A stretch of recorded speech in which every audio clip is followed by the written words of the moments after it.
Hello traders, this is Chris Keen from A Keen Point of View, and this is Currency Watch.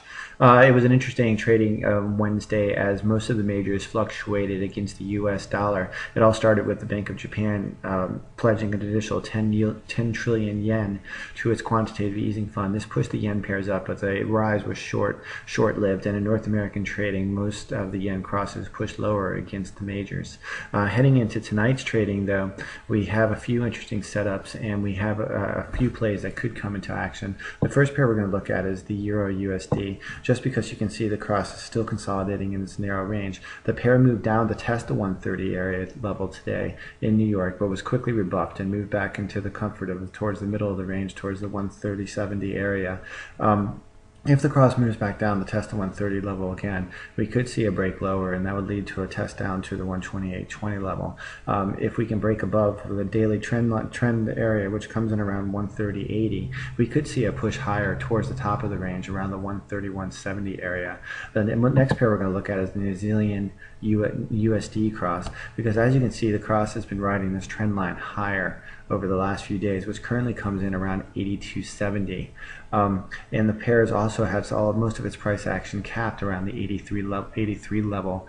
A break of this zone towards the top or the bottom could lead to a push down. If we ever break down towards the bottom, we could see a push down towards the 0.8220, 8184 region. A break to the top side is an 83. We could see a push back up initially towards the 83.50 level, which is the most recent high.